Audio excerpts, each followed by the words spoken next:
hablando mucho de la construcción del aeropuerto Felipe Ángeles, que inauguró el día de ayer el presidente Andrés Manuel López Obrador.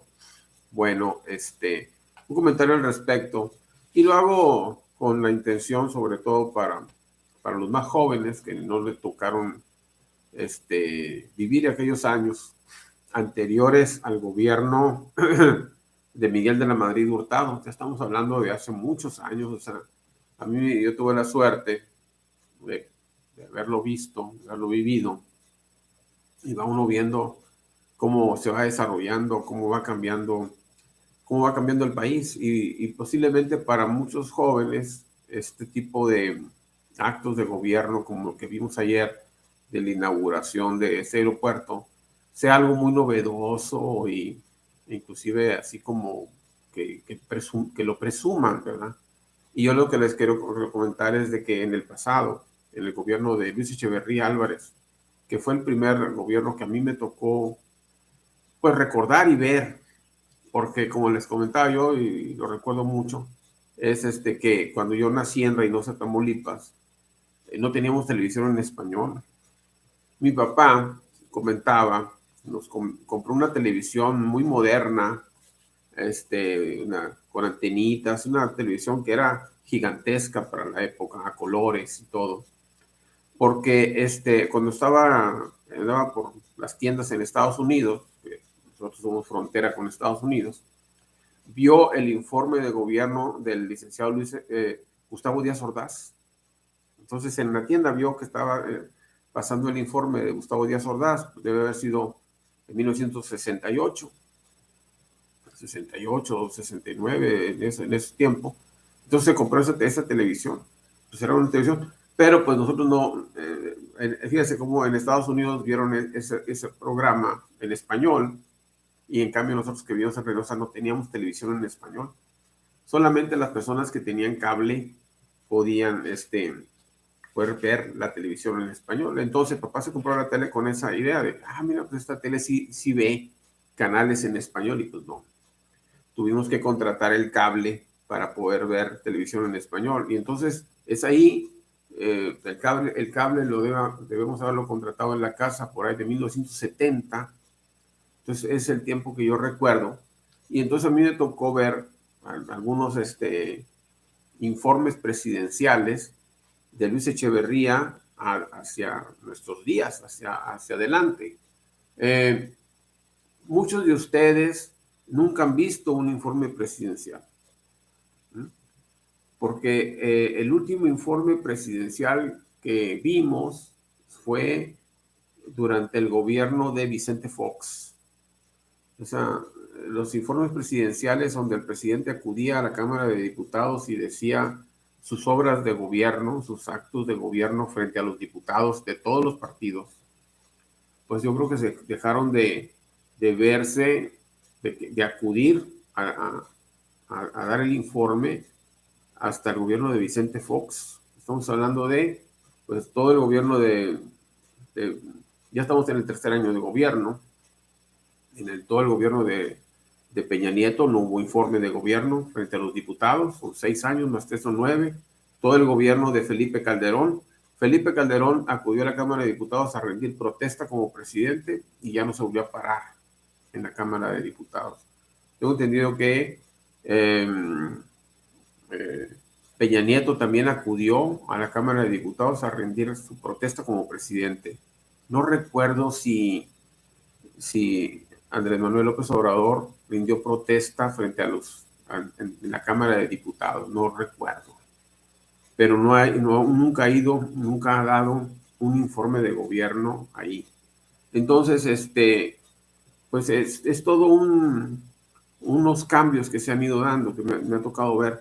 Yo les he comentado en estos videos que he hecho y he compartido con ustedes, les he comentado que inicialmente, cuando yo empecé a tener uso de razón, el gobierno era el dueño de prácticamente las empresas más importantes que había en el país. Era el dueño.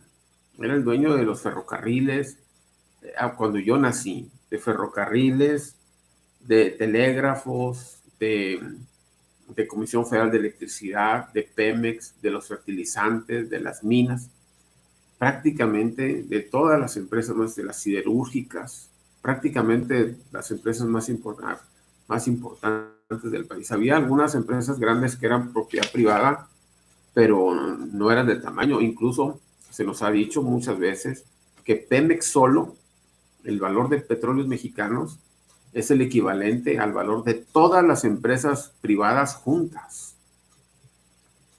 O sea, Pemex solo tiene el valor de todas las empresas privadas juntas. Estamos hablando de Telmex, Televisa y de Electra y de los bancos. Y entonces el gobierno era el dueño, y es muy importante recordar eso, porque si el gobierno era el dueño de las empresas más importantes, pues obviamente eso le da mucho poder. Es decir, por el poder político y el poder económico. Poder político y poder económico. Yo les comentaba en estos videos de que, a mi entender, en el gobierno de Luis Echeverría y de José López Portillo, el gobierno intentó tener un crecimiento acelerado, tratando de aprovechar la ventaja comparativa que tenía México posterior a la Segunda Guerra Mundial, donde la mayoría de los países europeos, porque España, aunque no participó en la Segunda Guerra Mundial, había sido muy reciente su guerra civil. Entonces España también estaba devastada por la guerra civil, y los demás países por la Segunda Guerra Mundial, incluyendo Rusia, porque a Rusia también los alemanes le destruyeron ciudades. Ucrania, por ejemplo, ahí en Kiev, ahí hubo batallas en esas regiones de por ahí.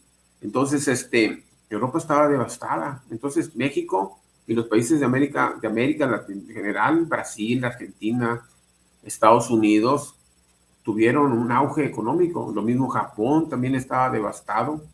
China recientemente había tenido su guerra civil. Entonces, México trató, posterior a la Segunda Guerra Mundial, de tener un crecimiento acelerado, y en cierto modo tuvo ventajas con los países europeos durante un buen tiempo. Entonces, en estos dos sexenios de Luis Echeverría y López Portillo, trató de aprovechar al máximo este último tirón posterior a la Segunda Guerra Mundial. Estamos hablando de acaba en el 48, estamos hablando del 70, son 22 años. Entonces estamos hablando ahí, tratar de lo máximo. Eso ocurre entre de Luis Echeverría y de José López Portillo. El gobierno de Miguel de la Madrid se caracterizó por una crisis económica. Entonces, con una crisis económica, el gobierno no tuvo obras. Porque yo lo menciono por este aeropuerto. Si comparáramos este aeropuerto en un informe de Luis Echeverría, es una mosca. Yo les invitaría a los que están viendo este video, o que vea este video, que busque en internet algún informe de gobierno de esa época, del gobierno de Luis Echeverría y de José López Portillo. La mayor parte del informe estaba dedicado a la obra pública, la construcción de carreteras, a la construcción de escuelas, de hospitales. Yo siempre les he platicado las obras que se realizaron en Reynosa durante el gobierno de Luis Echeverría y el gobierno de José López Portillo. La construcción de los puentes internacionales, la construcción del Seguro Social, el edificio del Seguro Social. Yo conocí el lugar donde estaba el Seguro Social antes del que está, antes de la ubicación del hospital, antes del que actualmente está en funciones. Lo mismo el hospital del Iste, la construcción de escuelas, de universidades, de carreteras, del aeropuerto internacional. El aeropuerto de Reynosa se construyó durante el gobierno de Luis Echeverría. No sé a quién canijo se le ocurrió autorizar que gentes construyeran alrededor del aeropuerto. Me ha tocado ver imágenes donde los aviones prácticamente hacen maniobras y se encuentran viviendas a unos cuantos metros. Eso es una verdadera irresponsabilidad de las autoridades, ¿verdad? Y de las personas que ahí viven, porque hace un ruido, un jet con las turbinas de los aviones, son ensordecedor el ruido. No sé a quién se le podría ocurrir comprar una casa ahí, pero hay casas construidas ahí en el aeropuerto en Reynosa. Entonces, obviamente la llegada de las maquiladoras, de petroquímicas, se construyeron refinerías. La refinería de Cadereyta se construyó en el gobierno de José López Portillo. En los gobiernos de Luis Echeverría se construyó la Cangrejera, allá en Veracruz. En la otra refinería que está allá en Salina Cruz. Es decir, se construyó y de empresas que surgieron, surge el Infonavit, el Fobiste, son instituciones del gobierno, se construyeron, o sea, es impresionante la cantidad de obras públicas. Entonces, posterior al gobierno de Miguel de la Madrid, el gobierno empieza a abandonar esa función de ser el empresario. Entonces, obviamente que ahí va perdiendo poder, y aparte que construir cosas es muy lucidor para el político. Tú construyes, pero todo el mundo quiere construir la escuela, pero nadie la quiere administrar, porque administrarla es más trabajo. Todo el mundo quiere meter el drenaje y el agua, pero darle su mantenimiento, eso es lo verdaderamente costoso. Eso no es lucidor. Yo quiero inaugurar, construir nuevo y a ver quién lo administra, ¿ya? En todo el proceso diario de tener en función a una actividad. Entonces, los gobernantes quieren, por ejemplo, es más fácil construir ese aeropuerto que bajar la inseguridad en el país. Es más fácil construir ese aeropuerto que bajar la inflación o aumentar la producción agrícola en el país. ¿Sí? Eso es, para el gobernante es lucidor. Y entonces, y aparte también el manejo de recursos públicos, el manejo de dinero, que el gobierno había dejado, los gobernantes habían perdido ese poder de manejar el dinero. Es algo que México es un país pendular, es como un péndulo. En un tiempo se dedica a una actividad y de repente la abandona y luego regresa a esas actividades, porque el gobierno ya había hecho esa función. Construir un aeropuerto como este, el gobierno no tiene, como tenía en el pasado, quien la administre. Por eso se lo entrega a los soldados, porque el gobierno en sí desmanteló todas sus funciones de administrador. Es decir, por ejemplo, antes tenía una empresa que controlaba los ferrocarriles, que eran propiedad del gobierno.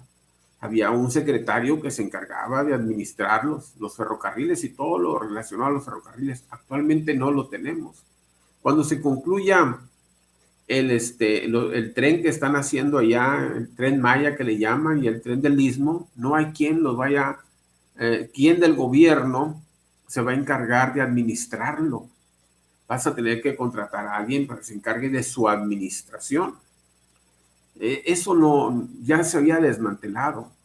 Entonces estamos como regresando a aquellas épocas donde los gobernantes, en vez de estar encargados de la seguridad pública, de la salud de los mexicanos, que lo que querían era administrar empresas. Aquí había personas que se peleaban por administrar Altos Hornos, que era una empresa del gobierno. Es decir, cada nuevo gobernante designaba un nuevo administrador de Altos Hornos, un nuevo administrador de fertilizantes, un nuevo administrador de la Comisión Federal de Electricidad. O sea, porque imagínate ser el gerente de una empresa que maneja toda esa cantidad de recursos, pues obviamente es como sacarte la lotería.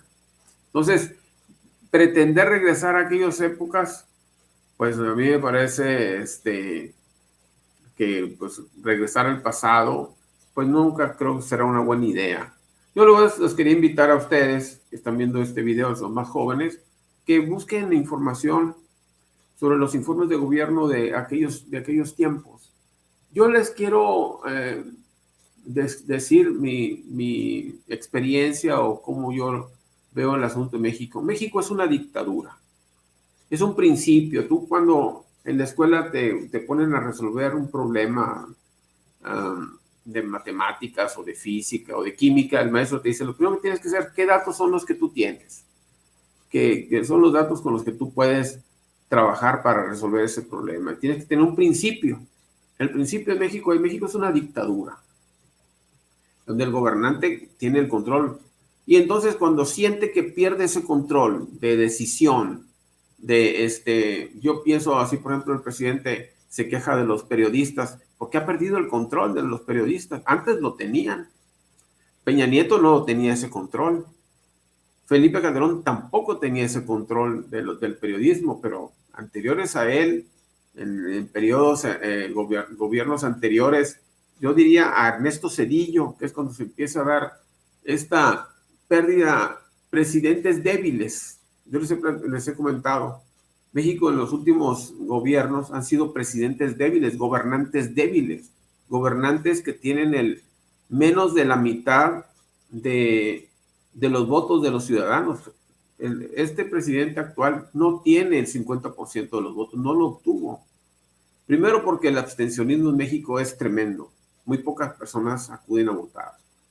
Pero desde el gobierno de Salinas de Gortari, podríamos decir así, todos los gobernantes han sido gobernantes débiles, ¿verdad? Y muchos de ellos que llegaron sin ningún merecimiento político para llegar al cargo. Salinas de Gortari no tenía ningún mérito para ser presidente. O sea que él, como persona, decir yo soy un gran político, yo soy un científico, no tenía. Lo mismo Ernesto Zedillo, ¿no? Aunque él se consideraba un gran economista, él, en lo personal, a lo mejor se creía un gran economista, pero no lo había demostrado en ninguna parte. Entonces tampoco era reconocido como economista a nivel mundial ni nada, o sea, tampoco tenía ningún mérito. Todos llegaron porque un presidente los designó, pero no porque el pueblo los respaldara, sino un respaldo de la población. Entonces hemos tenido presidentes débiles y ellos han ido perdiendo control de la prensa. Entonces de repente viene un coletazo donde pretende de manera por la fuerza querer mantener un control que políticamente no tiene, porque aprieta por una parte, pero le sale la situación por otra parte. Entonces, México es una dictadura y los organismos, porque no es una sola persona, son instituciones, pues pelean por eso, por no perder ese poder, el poder de decisión, el poder de poder construir este aeropuerto y poner a quien que lo construya el que él quiera y designe a quien quiera y dónde lo quiere construir. Ese es un poder, no lo quieren perder. Yo cuando vi aquella película que les he comentado de Canoa, que trataba de explicar las razones de la matanza de los estudiantes en el 68. Yo después analizando la película, los años posteriores, ¿no? ¿Qué es lo que quería decir el director, el escritor de la película? El fin precisamente era eso, de señalar que a los estudiantes que habían estado protestando por mayores libertades, pues los habían reprimido esas fuerzas conservadoras del poder, que no querían, tenían miedo de perder el control sobre la población, ¿verdad? Y entonces esa lucha sigue estando presente y el gobierno quiere retomar funciones que ya había, que la sociedad le había ido retirando. El asunto está en que aquellas personas que se habían estado ocupando de las funciones que en un tiempo tenía el gobierno, también lo hicieron porque el gobierno se los permitió, es decir, tampoco fue un acto libre. Y entonces empezaron a abusar de esa función que el gobierno les había, como quien dice, otorgado, esa concesión que les había otorgado el gobierno. Porque las empresas que habían sido propiedad del gobierno, el gobierno se las entregó a los que él suponía aliados de ellos. Pero posteriormente vieron que esos, al momento de tener el control de sus empresas, pues se alejaron del gobierno. Entonces ahora quieren retomar esa función. Y la iniciativa privada, la verdadera iniciativa privada, está descapitalizada y está desorientada sobre hacia dónde va, qué es lo que pretende el gobierno en adelante, cuál es lo que pretende. Quiere retomar funciones de empresariales, en este caso, en el caso de la refinería en Dos Bocas, el caso de este aeropuerto, el caso de los ferrocarriles, pero, pero ya no tiene el aparato gubernamental que antes tenía, que se encargaba de administrar estas empresas, ya no lo tiene. Entonces hay una desorientación.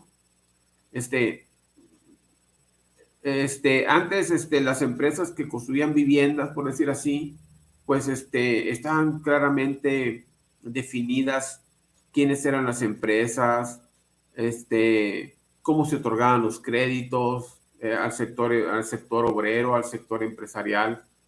Y actualmente ahora hay un total desorden. Es lo que se ve aquí, un total desorden, y el gobierno está disperso. No sabe perfectamente cuál es su función, hacia dónde quiere dirigir. Pues quién quiera transportarse en ellas, quién quiera utilizar ese aeropuerto. Entonces, todo esto, pues, los informes de gobierno de Luis Echeverría y de José López Portillo, que seguramente podrán ver en la red y comparar, simplemente comparar así rápidamente, cómo esos informes eran informes de obras públicas. Obras y obras, empresas que se construían, aeropuertos como el de Reynosa, que se construían en un gobierno. Entonces es un aeropuerto pequeño como este, es un aeropuerto pequeño, no es del tamaño del que se suspendió. Hay dudas sobre quién va a operar el Tren Maya, porque el gobierno lo puede construir y como no tiene quien lo opere, pues muy seguramente terminarán concesionándoselo a alguien. Es decir, a mí me da la impresión de que este gobierno lo único que está haciendo es de que, por ejemplo, en el caso del Tren Maya y el Tren del Istmo, son regiones muy controladas por grupos afines al presidente actual, y entonces si tal vez hubiera intentado un gobierno de Felipe Calderón o Enrique Peña Nieto, tal vez hubiera tenido conflictos sociales que le permitieran construir esas obras. Pues lo construyó López Obrador, no hay tantas protestas, una vez concluida la obra, lo privatizan y seguramente a una empresa extranjera. El Istmo es un lugar sumamente estratégico geopolíticamente, mundialmente. Los franceses, Maximiliano de Austria, lo primero que hizo cuando llegó a México fue inspeccionar precisamente esa área, porque había ideas de construir un canal en ese lugar. Entonces, es un punto muy importante en la geografía mundial. Muchos gobiernos en un conflicto bélico seguramente intentarían ocupar ese sitio, porque es un cuello entre América del Norte y América del Sur. Es donde realmente inicia América Central ahí. Entonces, es un punto muy importante y nosotros los mexicanos tenemos que estar muy atentos a que no vaya a caer en manos ajenas, porque es un área muy importante estratégicamente hablando por la seguridad del país. Bueno, saludos a todos.